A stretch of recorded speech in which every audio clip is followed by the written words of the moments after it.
ഒരാളുടെ ലൈഫിൻ്റെ success determine ചെയ്യുന്നത് അയാളുടെ ബ്രെയിനിൻ്റെ വലുപ്പമല്ല, അയാളുടെ ചിന്തയുടെ വലുപ്പമാണെന്ന് പറഞ്ഞാൽ നിങ്ങൾ ആക്സെപ്റ്റ് ചെയ്യുമോ? അതായത് വലുതായി ചിന്തിക്കുന്നതിൽ ഒരു മാന്ത്രികതയുണ്ട്. That's a magic.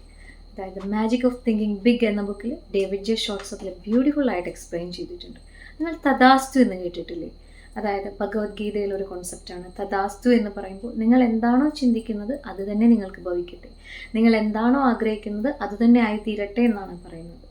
അതുപോലെ പ്രവാചകനായ ദാവിദിൻ്റെ എഴുതിയ ലൈൻസ് ഈ ഒരു ബുക്കിൽ നല്ല ബ്യൂട്ടിഫുൾ ആയിട്ട് ഇൻട്രൊഡ്യൂസ് ചെയ്തിട്ടുണ്ട്. അതായത് ഒരുവൻ ഹൃദയത്തിൽ എങ്ങനെയോ അതുപോലെ തന്നെ അവനും.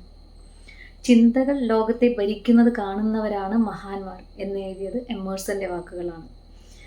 ലോസ്റ്റ് പാരഡൈസ് എഴുതിയ മിൽട്ടൻ്റെ വാക്കുകൾ കുറച്ച് ഡിഫറെൻ്റ് ആയിരുന്നു. അതായത് മനസ്സ് അതിൻ്റെ സ്വന്തം സ്ഥലമാണ്, അതിൽ തന്നെ നരകത്തിൻ്റെ സ്വർഗത്തിനെയും സ്വർഗത്തിൻ്റെ നരകത്തിനെയും സൃഷ്ടിക്കാൻ കഴിയുമെന്ന് പറഞ്ഞു. ഷേക്സ്പിയർ കുറച്ചുകൂടി ഒബ്സർവ് ചെയ്തു. അതായത് ചിന്തകൾ അങ്ങനെയാക്കുന്നതല്ലാതെ നല്ലതോ ചീത്തയോ ഒന്നുമില്ല. സോ വലുതായി ചിന്തിക്കുക, നിങ്ങൾ വലുതായി ജീവിക്കും, വലിയ സന്തോഷങ്ങളിൽ ജീവിക്കും, വലിയ നേട്ടങ്ങളിൽ ജീവിക്കും. സോ ഇവിടെ മഹാനായ തത്വചിന്തകനായ ഡിസ്രേലിയുടെ വരികൾ ഞാനൊന്ന് ഓർത്തെടുക്കുകയാണ്. അതായത് ജീവിതം വളരെ ചെറുതാണ്, അതൊരിക്കലും വില കുറഞ്ഞതായിരിക്കരുത്. Thank you for watching.